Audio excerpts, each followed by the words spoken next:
பூக்கும் கனி கூட்டம் அதிசயம் வண்ணத்து பூச்சி உடம்பில் ஓவியங்கள் அதிசயம்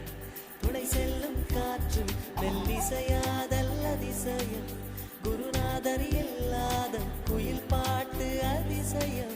அதிசயமே அசந்து போகும் நீ எந்த அதிசயம் கல் தோன்றி மண்